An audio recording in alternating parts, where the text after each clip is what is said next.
Assalamualaikum warahmatullahi wabarakatuh. Halo pemirsa Pagar TV, balik lagi sama Zenita Putri, pastinya di program kesayangan kita, We Talk, Women and Empowerment Talks. Dan hari ini, di bulan ini lebih tepatnya nih, We Talk spesial banget karena kan kita relate dong sama perempuan. Nah, bulan ini kita sedang merayakan Hari Kartini, tepatnya tanggal 21 April kemarin gitu ya. Dan pastinya saya nggak sendirian karena kalau saya terus yang teman-teman bosan nanti. Jadi hari ini saya mengundang salah satu Kartini muda, Kartini masa kini, Kartini Gen Z gitu kali ya lebih tepatnya.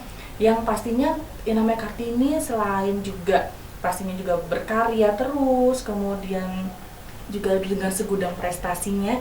Dan kita langsung kenalan aja nih sama yang di depan saya ada Kak Yulia. Boleh kenalan diri sendiri ya, biar nanti teman-teman lebih kenal. Silakan Yulia. Oke, halo teman-teman semua. Perkenalkan, saya Yulia Ruby Salma Putri.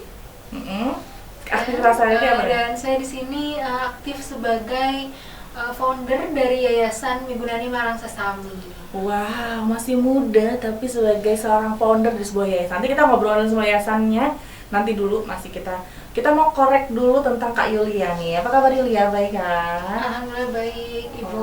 Sehat ya? Alhamdulillah sehat juga. Ya, tetap cantik ya. Gimana? Sekarang juga masih berkuliah, bener ya? Ya, benar sekali. Kuliahnya di mana? Boleh share ke teman-teman? Saya sedang berkuliah di Universitas Brawijaya, tepatnya di Fakultas Kedokteran Hewan. Semester? Semester 6. Semester 6. Wow, lagi aktif-aktifnya tapi masih Iya. sibuk, masih menyempatkan diri untuk aktif di kegiatan organisasi gitu ya, Iya, Kak Yulia ya. benar sekali. Nah, Yulia nih, berarti sekarang kuliah kedokteran hewan, pasti kan ya sibuk banget namanya belajar. Jadi di kedokteran tuh nggak mungkin nggak belajarnya. Gimana Yulia sendiri tuh membagi waktu nih, dari mulai kegiatan juga nih. Kakak Yulia ini juga salah satu duta kampus, tepatnya duta veterinan atau duta FKH ya. Iya. Gitu. Ini membagi waktunya gimana tuh, Kak? Keren banget loh, ya masih muda, aktif banget. Iya, tentunya dibilang membagi waktu yang gimana cukup sulit ya Ibu ya, lumayan sulit ya. Khususnya waktu semester 1 sampai semester 5. Untungnya semester 6 ini lebih free gitu, lebih banyak free-nya. Tapi untuk membagi waktu sendiri biasanya saya membuat skala prioritas ya Ibu ya. Mana yang harus saya kerjakan terlebih dahulu, terus apa yang harus saya selesaikan, karena kan mau nggak mau prioritas pertama ya menyelesaikan kuliah ya Bu ya. Benar. Sebagai anak rantau di Kota Malang ini, terus untuk membagi waktunya biasanya saya menggunakan ini sih Google Calendar ya, untuk memudahkan schedule waktu-waktu gitu loh. Jadi kalau misalkan dari jam setengah 8 sampai jam 17.00 itu saya di kampus. Full di kampus ya? Iya, full di kampus. Terus habis itu baru nih habis maghrib nih saya setting waktu untuk mengerjakan laporan praktikum, mengerjakan tugas-tugas itu dari habis maghrib sampai jam 8. Terus biasanya tanggal jam 9-nya itu saya meeting sama teman-teman gitu. Karena kan ini ya saya juga baru ya Bu ya. Jadi banyak yang harus kita bentuk gitu. Nah, keren banget nggak tuh? Bener-bener full banget ya, namanya cewek loh ya, istilahnya perantau juga gitu ya, jauh-jauh dari kota asalnya. Dari mana? Dari Magetan, Dari Magetan, Jawa Timur, Iya. terus ke Malang gitu kan. Pastinya juga namanya mahasiswa prioritasnya adalah sekarang belajar atau studinya, tapi selain itu juga masih ada beraktivitas lain ya kan. Iya. Nah, kalau misalnya dari dari keluarga itu gimana menyikapinya? Pasti kan juga namanya keluarga, apalagi teman Yulia kan kuliah, pasti maunya udah kamu kuliah aja fokus gitu kan. Biasanya seperti itu. Kalau Yulia sendiri seperti apa? Dari keluarga alhamdulillah support ya Ibu ya sekarang ya. Cuman waktu awal-awal dulu pasti mengeluh ya, tentunya kayak khawatir ya ini anak saya bisa nggak ya gitu. Tapi ternyata alhamdulillah bisa. Dan sekarang alhamdulillah keluarga full mensupport saya, jadinya saya juga lancar juga nih jalannya gitu. Alhamdulillah. Yang paling penting itu ya, kalau keluarga Iya. orang tua support gitu ya, Iya. kalau dipermudah semuanya ya. Kalau di kampus gimana? Teman-teman di kampus atau dosen-dosen dengan kegiatan Yulia gitu kan, tahu atau enggak mereka?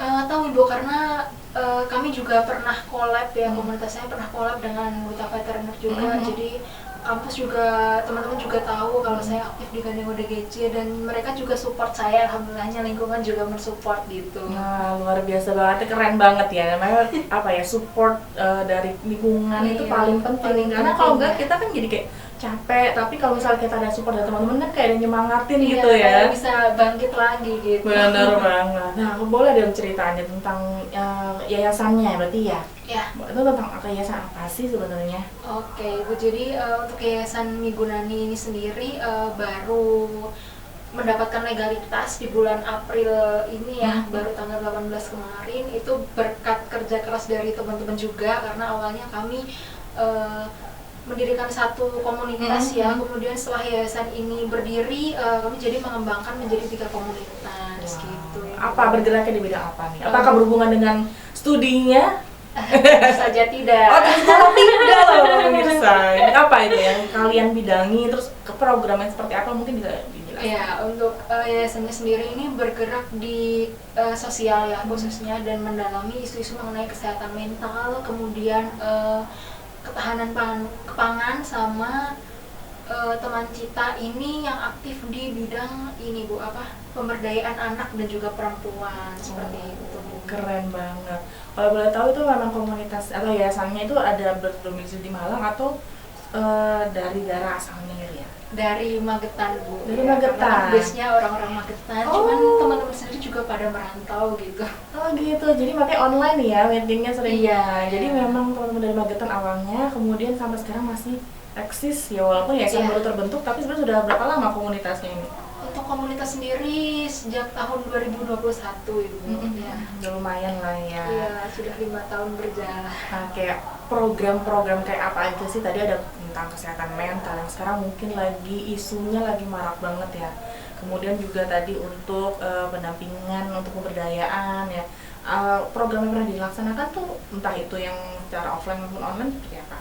Untuk program-programnya karena yang 2 ini baru ya Ibu ya, jadi saya bisa menceritakan yang Gandeng ODGJ terlebih dahulu. Itu kami di situ melaksanakan program kerja yang mana visitasi panti, di mana kami tuh punya panti tujuan ya, yang mana yang sering kami kunjungi itu ada di daerah Ponorogo. Terus karena setelah itu kami merantau, jadi kami berpencar itu, lalu visitasi itu tetap berjalan tapi di panti-panti di luar kota. Saya juga pernah melakukan visitasi di pantinya Dr. Oni yang ada di Lawang seperti itu. Terus selain visitasi panti, kami juga ada program kerja yang mana itu webinar mengenai kesehatan mental, khususnya yang dibutuhkan anak-anak muda zaman sekarang ya.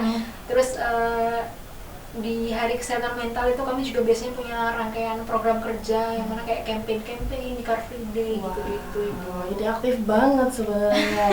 Kalau dalam waktu dekat ini nih ada project apa yang bakal dilaksanakan mungkin? Oke, untuk dalam waktu dekat ini akan ada Hari Bersih Indonesia sih Bu. Ya. Itu kapan itu tepatnya? Di bulan Mei harusnya. Bulan Mei, oke. Ya.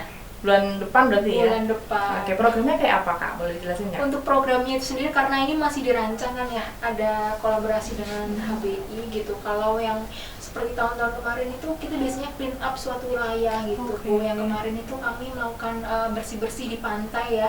Jadi nggak hanya yang sampah-sampah di pinggir pantai. Jadi kami nggak hanya membersihkan aja, tapi kita juga bonus rekreasi di sana. Bener, sekalian healing ya. Daripada kuliah terus capek, penat kan, sekalian healing tapi aktivitasnya positif. Betul. Keren banget. Jadi pas hari bumi ya? Hari apa? Ya, Hari Bersih Indonesia. Hari Bersih Indonesia. Oke, keren banget. Jadi memang banyak kegiatan positif. Nah, ini kalau boleh tahu berapa anggotanya sekarang, kemudian kuliahnya, mungkin kegiatan apa ya, rata-rata dari pengurusnya itu apa aja secara general aja sih? Oke, kalau untuk orang-orangnya ada berapa itu ini mungkin kepengurusan aja.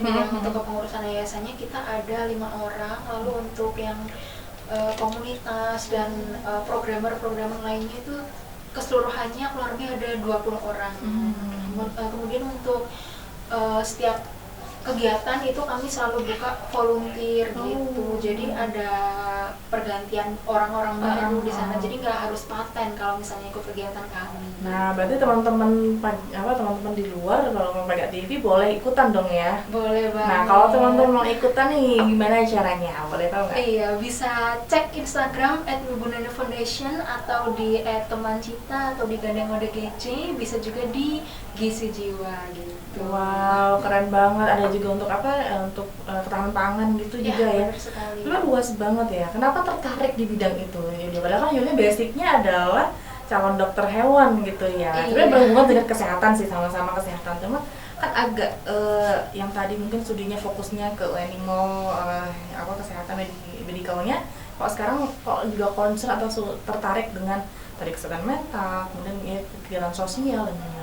Iya, itu semua karena dasarnya karena saya tertarik dengan kegiatan sosial, Bu. Karena dari SMA sebenarnya saya pengennya masuk ke kedokteran umum biar bisa istilahnya menyalurkan jiwa saya Sosialnya ya. di Membantu orang, kemudian kegiatan-kegiatan kemanusiaan gitu. Kayak gitu sih, Bu.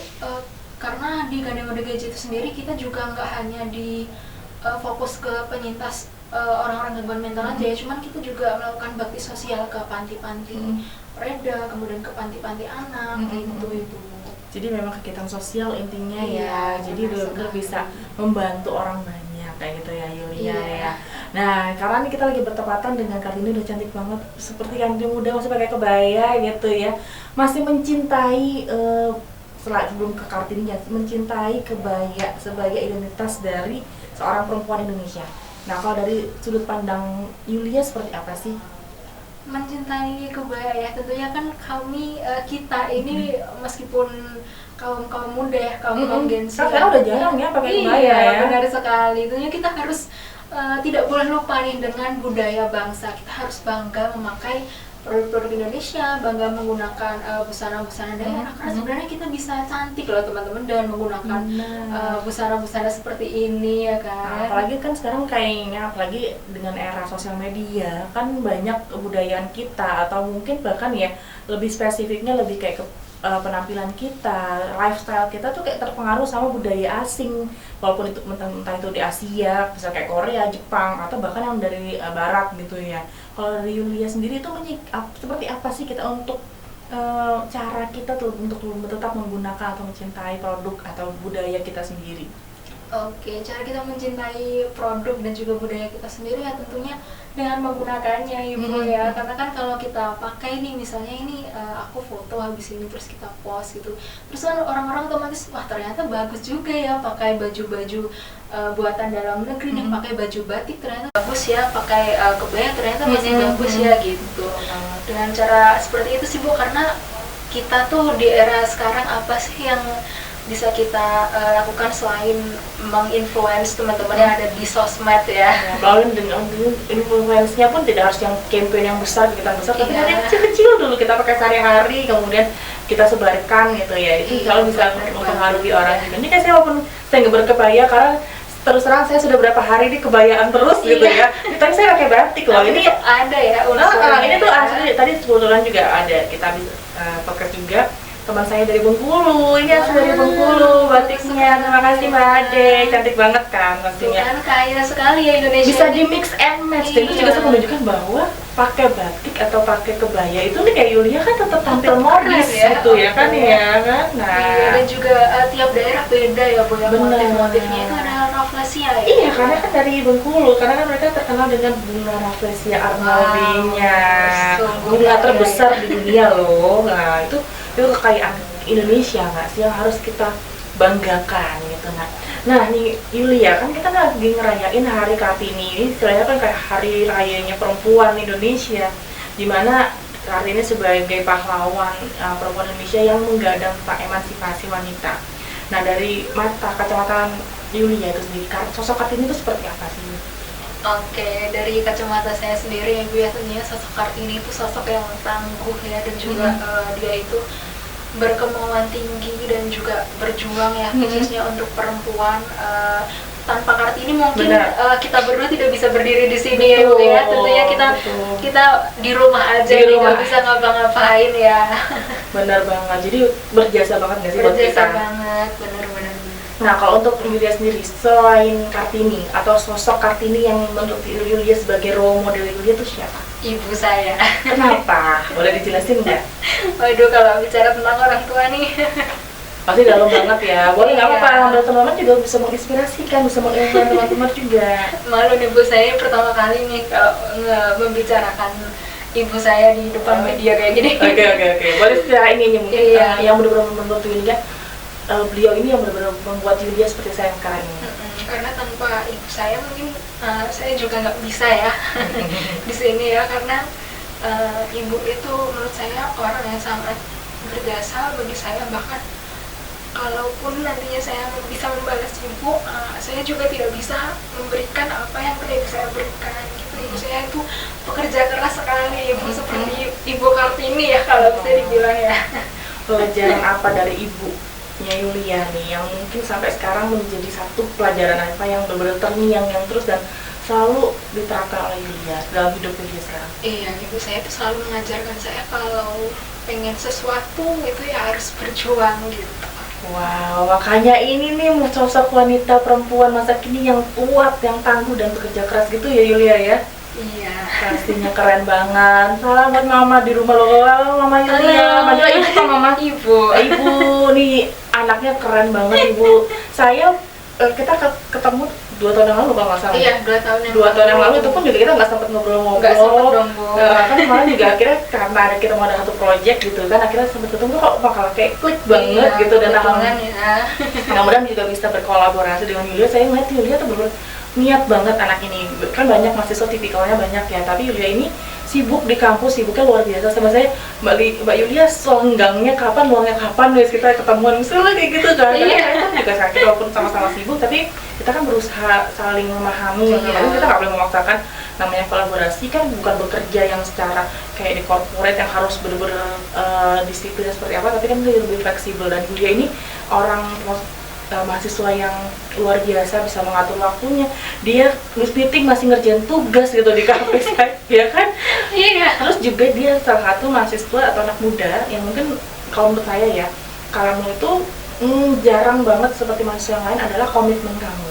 Di situ yang saya, wah anak ini keren banget nih, insya Allah dari itu jadi modal. Mungkin tuh dari mama juga, ibu juga ya, harus bener-bener ya berjuang tadi gimana ya, harus ya berarti nggak boleh setengah-setengah, berarti harus bener-bener serius 100%. Dan seperti sekarang juga di yayasannya keren banget, terus sampai mendapatkan legalitas kan itu juga perjuangan pasti luar biasa dong. Iya, bener banget. Prosesnya kan juga Prosesnya panjang. juga panjang, dan ini juga salah satu wishlist almarhum teman saya, Mas Raffi ya, karena dulu beliau juga sempat sebelum meninggal sempat bilang kalau kapan ya kira-kira kita bisa mendirikan yayasan gitu. Kemarin juga karena kan kami tuh founder-founder ini pada belum bekerja semua ya gitu. Nah, mahasiswa semua? Iya, mahasiswa semua Wah, gitu. keren banget. Kemarin itu Mas Raffi bilang kayak ya udahlah nunggu teman-teman kerja dulu aja gitu, kita ngumpulin uang. Dan ternyata Mas Raffi akhirnya terwujud, kita bisa membangun yayasan ini Mas Raffi. Ya, tepuk tangan. Semoga almarhum Rafli pasti seneng gitu ya, pasti juga tenang dengan teman-teman yang berjuang nih luar biasa. Dan mudah-mudahan nanti juga masyarakat, teman-teman lainnya bisa mensupport ya kegiatan-kegiatannya. Nah, ini dia sendiri nih sebagai Gen Z, sebagai generasi sekarang, kemudian juga sebagai perempuan yang luar biasa. Kalau sebagai pengganti atau sekarang istilahnya Kartini masa kini, mungkin apa yang sekarang Yulia ingin sampaikan ke teman-teman sana yang mereka mungkin ya masih kayak kuliah aja, terus kayak hidupnya ya udah flat-flat aja. Nah, kalau Yulia ada pesan nggak buat teman-teman?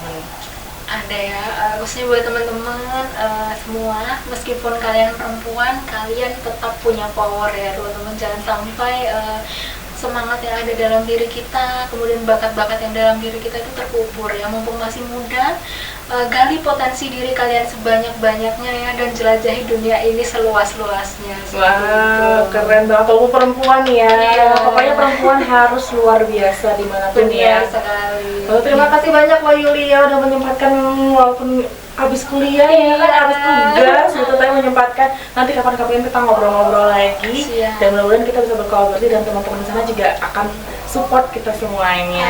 Terima kasih juga semua pemirsa dari Paga TV, terima kasih juga untuk selalu nonton We Talk. Mudah-mudahan narasumber yang kita hadirkan bisa membawa inspirasi juga buat teman-teman, paling enggak bisa membuat satu manfaat yang bisa kalian terapkan, dan mudah-mudahan juga bisa bermanfaat buat orang banyak. Terima kasih, saya Sinta Putri, mohon pamit undur diri. Terima kasih Yulia sekali lagi ya. Iya, Sampai ketemu lagi. Wassalamualaikum warahmatullahi wabarakatuh.